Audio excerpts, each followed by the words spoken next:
Assalamualaikum warahmatullahi wabarakatuh. Kali ini kita akan membahas salah satu materi statistika 1 yaitu uji Chi-square.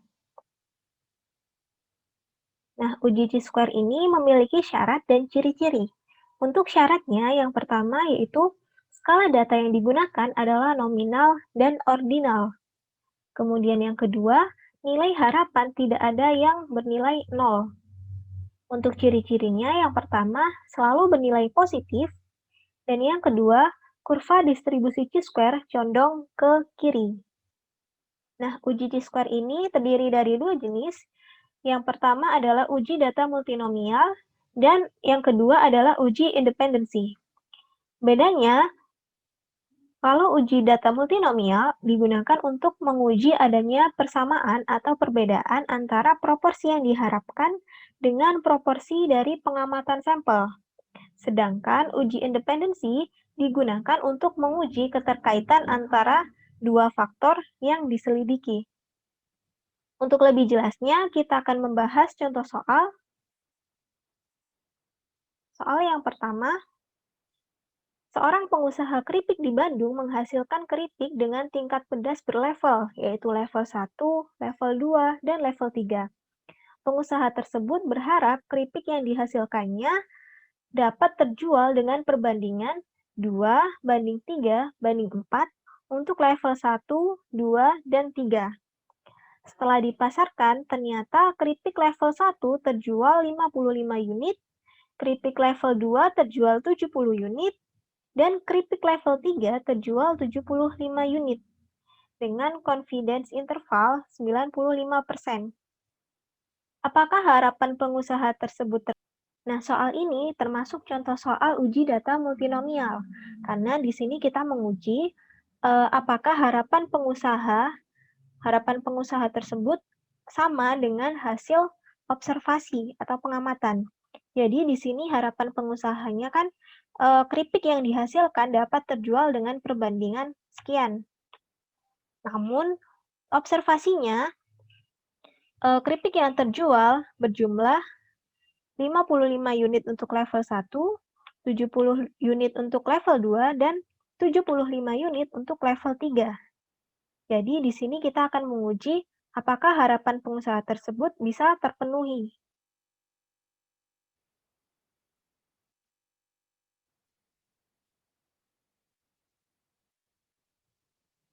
Nah, jadi di sini yang pertama kita menghitung masing-masing ekspektasi. Jadi di situ tadi kan di soal dijelaskan ada perbandingannya 2:3:4 untuk level 1, level 2, dan level 3. Di sini kita menghitung ekspektasinya satu per satu. Untuk ekspektasi yang pertama, kita hitung 2 dibagi dengan 2 ditambah 3 ditambah 4. Jadi ini perbandingannya kita tambahkan semua, dikali dengan 200. 200 ini jumlah seluruh keripik yang terjual. Jadi tadi untuk keripik level 1, level 2, dan level 3 kita jumlahkan semua. Kemudian hasilnya adalah 44,44. Kemudian kita hitung ekspektasi yang kedua, yaitu 3 dibagi 2 ditambah 3 ditambah 4 dikali dengan 200. Hasilnya 66,66. Untuk ekspektasi yang ketiga, 4 dibagi 2 ditambah 3 ditambah 4 dikali dengan 200, hasilnya 88,88. Nah, setelah kita menghitung ekspektasi 1, 2, dan 3, kita membuat tabel seperti ini. Jadi di sini ada OI atau data observasi, dan di sini ada EI atau data ekspektasi. Dan di sini ada masing-masing level 1, 2, dan 3. Kemudian ini totalnya. Jadi untuk observasinya tadi nilainya kita masukkan di masing-masing level. Untuk level 1 ada 55, untuk level 2 ada 70, dan level 3 75. Totalnya 200. Kemudian untuk ekspektasinya yang pertama 44,44, yang kedua 66,66, Yang ketiga 88,88. Hasilnya juga 200. Jadi total observasi dan ekspektasi itu sama jumlahnya, 200. Kemudian kita lanjut ke langkah yang pertama, formulasi hipotesis. Jadi kita menentukan H0 dan H1. Untuk H0-nya yaitu proporsi harapan penjual sama dengan proporsi hasil penjualan keripik. Untuk H1, proporsi harapan penjual tidak sama dengan proporsi hasil penjualan keripik. Langkah yang kedua yaitu menentukan nilai alfa. Di soal sudah diketahui nilai confidence intervalnya adalah 95%, sehingga nilai alfanya adalah 5% atau 0,05. Kemudian untuk langkah yang ketiga adalah menentukan kriteria pengujian. Nah, di sini kriteria pengujiannya H0 diterima jika X kuadrat hitung kurang dari sama dengan X kuadrat 0,05,2. Nah, di sini 0,05 adalah alfanya, kemudian 2 adalah nilai dari K-1. Jadi, K itu adalah jumlah kolom data. Di soal tadi kan diketahui jumlah kolomnya ada 3, karena kan ada level 1, 2, 3, sehingga jumlah kolomnya ada 3. Jadi, 3 dikurangi 1 adalah 2. Kemudian untuk H0 ditolak jika X kuadrat hitung lebih besar dari X kuadrat 0,05,2.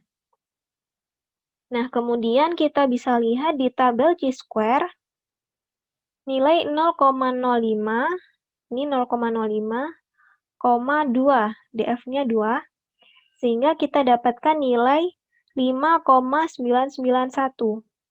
Ini.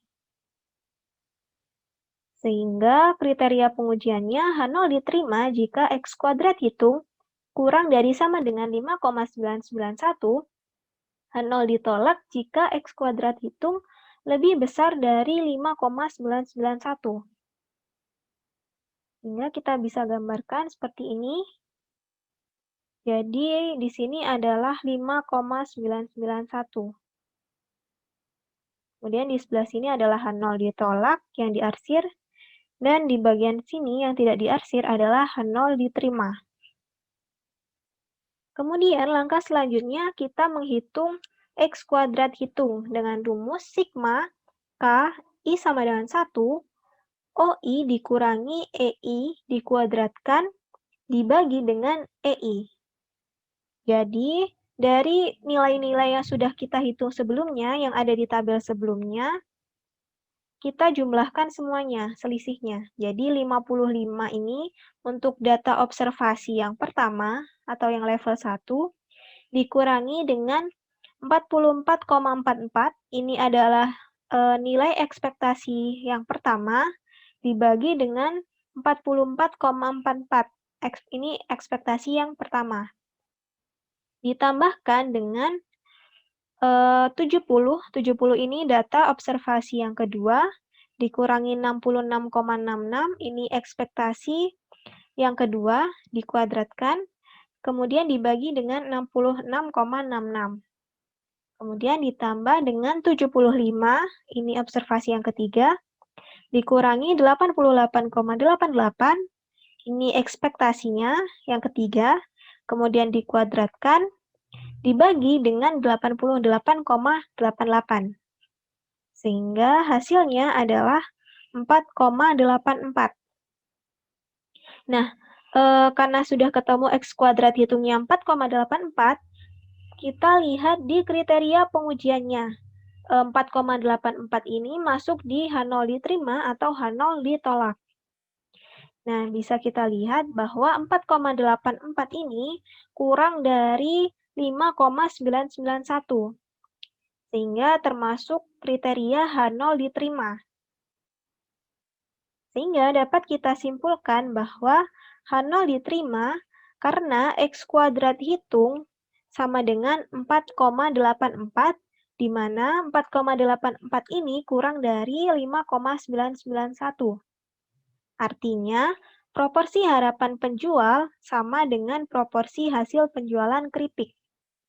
Nah, di sini kan H0 diterima, sehingga proporsi harapan penjual sama dengan proporsi hasil penjualan keripik. Kemudian contoh soal yang kedua, di sini adalah contoh soal uji independensi.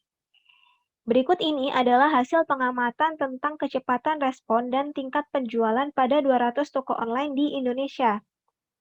Ini ada datanya, ini di sini kecepatan respon, ada cukup, sedang, dan lambat.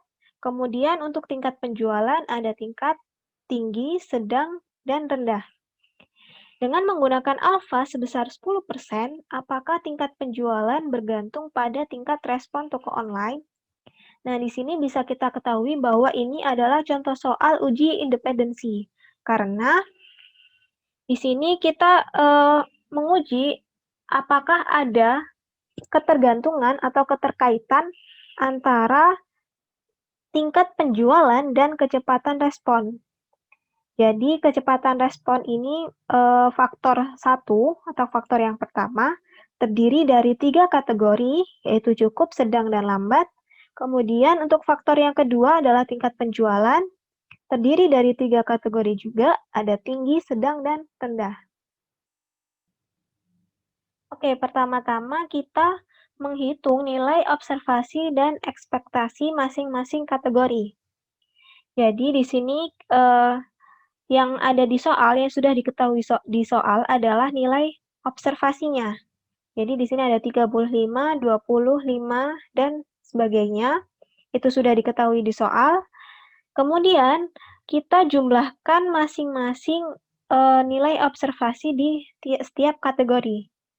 Jadi 35 ditambah dengan 30 ditambah dengan 10, itu hasilnya 75 ditotalkan. Kemudian untuk kategori sedang kita jumlahkan juga 20 ditambah 20 ditambah 25, hasilnya 65. Kemudian untuk kategori rendah juga kita jumlahkan 5 ditambah 10 ditambah 45, hasilnya 60. Kemudian kita jumlahkan juga untuk setiap barisnya ini. Untuk yang kecepatan respon kita jumlahkan masing-masing. Untuk yang cukup, kategori cukup, totalnya adalah 60. Untuk kategori sedang, totalnya adalah 60. Untuk kategori lambat, totalnya adalah 80. Sehingga bisa kita ketahui bahwa jumlah keseluruhannya adalah 200. Jadi di sini adalah N1, ini N2, ini ada N3. Dan di sini juga N1, ini N2, ini N3, dan yang 200 ini adalah nilai N. Nah, setelah kita ketahui masing-masing N, N1, N2, dan N3, kita menghitung nilai ekspektasi masing-masing kategori. Jadi untuk yang pertama, ini nilai ekspektasi yang pertama 22,5. Cara menghitungnya adalah N1 dikali dengan N1 yang ada di sini dibagi dengan N.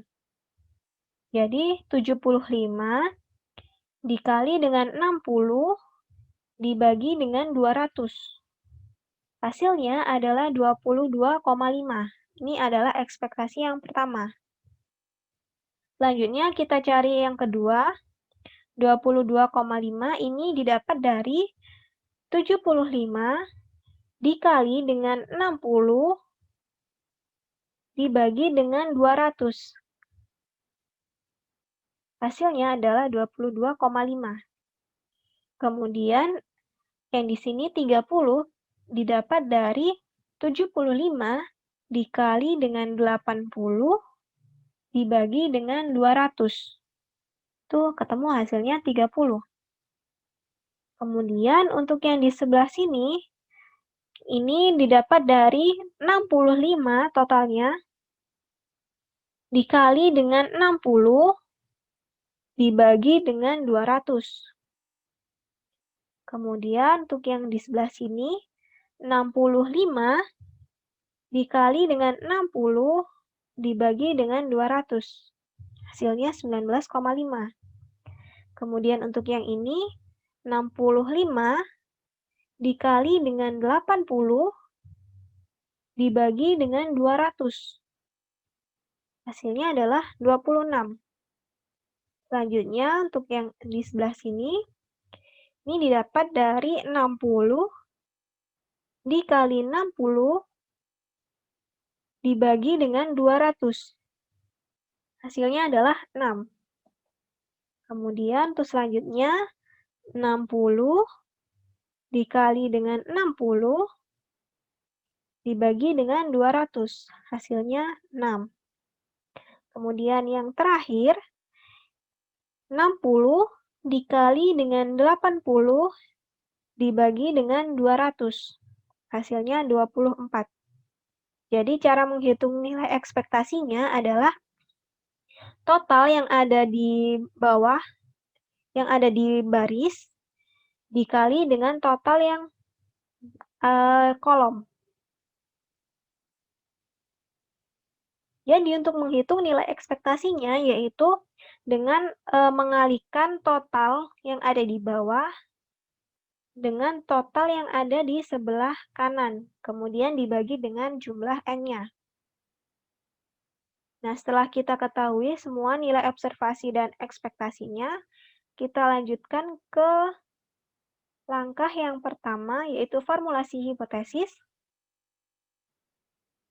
H0, di mana tingkat penjualan dan tingkat respon tidak terkait. Jadi di sini H0-nya tidak terkait. Kemudian H1, tingkat penjualan dan tingkat respon terkait. Oke. Kemudian langkah yang kedua adalah menentukan nilai alfa.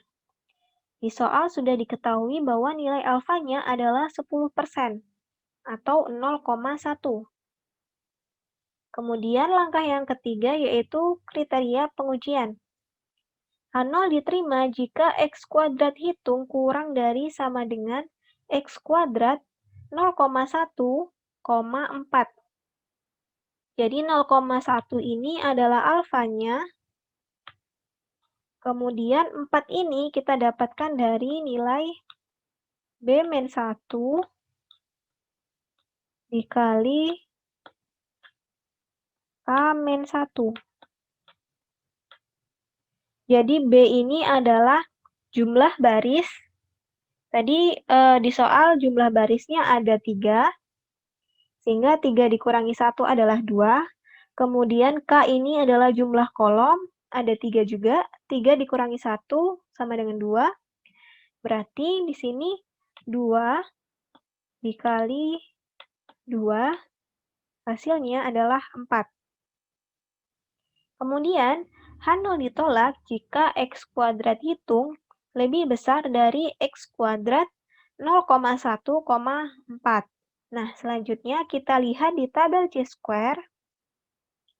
0,1 sini, yang di atas ini adalah 0,1, kemudian DF-nya adalah 4. Sini. Sehingga ketemu nilainya adalah 7,779.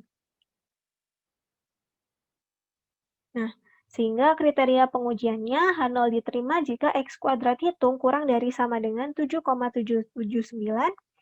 H0 ditolak jika X kuadrat hitung lebih dari 7,779. Sehingga bisa kita gambarkan seperti ini. Ini ada 7,779.